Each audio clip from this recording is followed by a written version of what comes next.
What's up, everybody out there? I am Z-Town Train. This is just a basic dude vlog, and today we're going to talk about the most important piece of camping kit. Look at the mess in my background. Good Lord.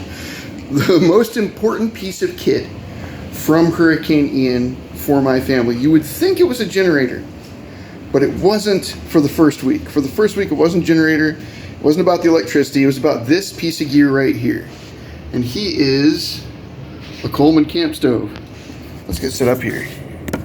One day I'm going to show you this crazy high-tech setup that I use for my camera. Let's get you guys. There we go. Turn them a little bit. Sweet action. All right. Coleman 2-burner camp stove, the 2-burner propane stove. Coleman also has made a stove for many years that uses the Coleman kerosene-like white gas that has a tank on the front that you pump up for pressure and light the burners on the inside. This is not that type of stove. This one runs off mini propane tanks, and there is an adapter to use a larger propane tank with it. I have a few of these around. I keep a few around in case something stupid happens like a hurricane. Now, clip on the front, opens right here. Boom. She's a beaut, Clark. All right, what you have here are 2 wind things that also double as what holds the lid up. This is a wind block for your camp stove. There are slots right here on the side that these clips, I don't know if you can see that, these clips slide into, just like this, and they lock. Beautiful. Let's take a look at the inside. Come with me. Boom. She is a Coleman 2-burner camp stove. You can see right there in the middle is where I keep the tiny propane regulator that comes with it. Now this regulator isn't like on a camper or something. It doesn't have a dial to help you regulate or anything. It's just a regular regulator. Everything is run off these 2 dials right here on the front. Left all the way and right all the way. And I believe that right is off in this case. We're going to find out here in just a second, because they're both turned all the way to the right. So I'm just assuming that I turned it all the way off before I put it away.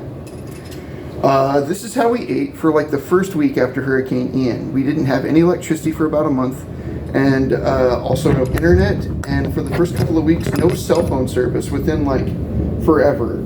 Every once in a while we could get a text message or something through, but the cell phone service was dead.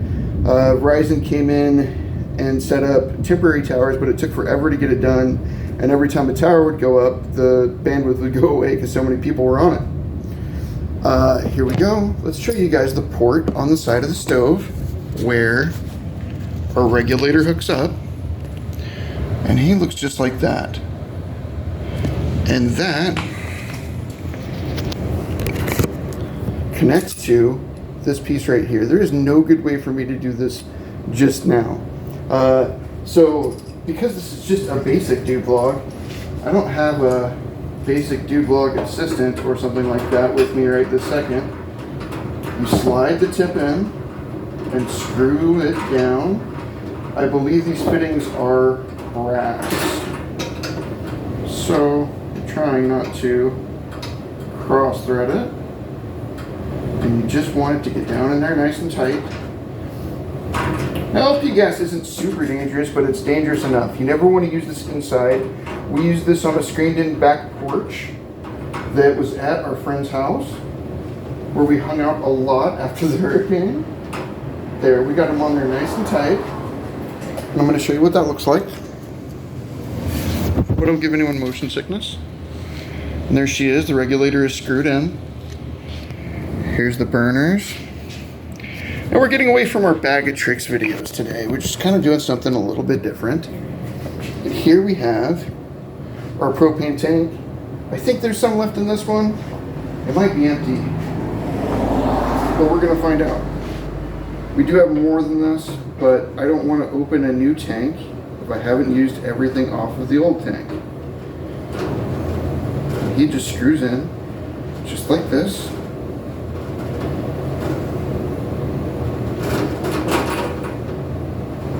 It feels about right, but I don't think there's anything in this tank.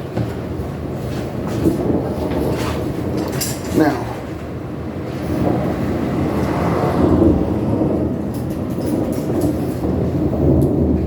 you can hear the thunder.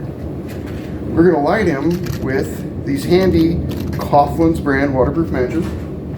Let's see if we hear anything when we turn it on. I do not. Actually, maybe a little bit. Let's light them. Let's turn one of the burners off and light one burner. Now there is a different control for each burner.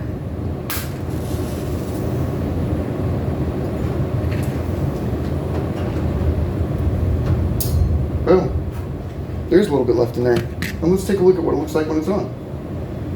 Crank him up a little bit. Now, let's see if I can get it turned. There he is. And it turns with that little dial right there. Now, this stove has been amazing. I really like how reliable the propane 2-burner is. It cooks really well. We cooked all kinds of different things on it with boiled water. We cooked fish. We did all kinds of stuff right after the hurricane with the stove. We've taken it camping as well, but the real reason I like it was because of the hurricane. It is just as handy as it gets. The one thing that I see that is a negative is that as opposed to the Coleman stove with the tank and the pump, the tank with the pump can run on gasoline. So you don't just use it. They're called dual fuel, and Coleman did it for a long time. And you could run those off of either the Coleman white fuel that comes in the cans, which is what I run my lantern off of, or you could use the just regular gasoline used to work in those. I don't know if they still do dual fuel because people aren't smart enough to work with regular gasoline anymore. But it is super handy, and it is easy to use. It's easy to put together, and it works really well. I'm a huge fan. I'm going to turn this off now. Watch here. The flame gets pretty decently high. There, you know. And I'm just going to turn it right off. Right is off, left is on, and we're off. And let them cool down.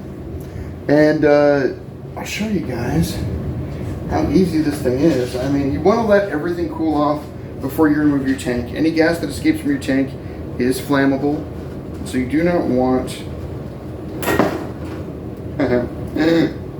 and so you do not want gas to escape and hit a hot burner and burn you.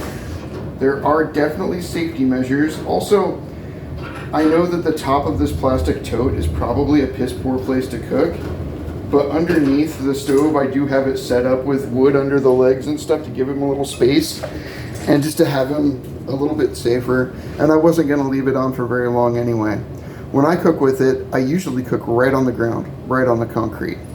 And I will show you just how you put them away. This guy goes in here, easy peasy lemon squeezy. There's actually a spot for it to sit right there. Just like this.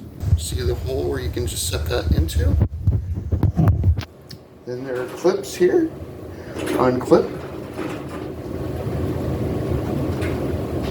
Unclip. Fold them in. I like to fold the clips back in too. And then just fold them down. Absolutely the handiest thing. It's one of my favorite pieces of kit. I enjoy using it. I would use it outside more, even when, you know, when you're not in a hurricane or an emergency situation. I really like it. I give this like a 4.5 out of 5, and the 0.5 that I take off is only because you need the tanks of propane to run it. Even the regular gas one wouldn't have gotten a 5.5 or a 5 out of 5. It would have been less than 5. And that's because the one with the gas and the pump is a lot more susceptible to wind, is what I found. I've used them both extensively. And that one is just a lot more susceptible to the wind. This one is a lot easier to use if it's a little bit breezy. All right, this has been just a basic dude vlog. I've really enjoyed making this video for you guys today.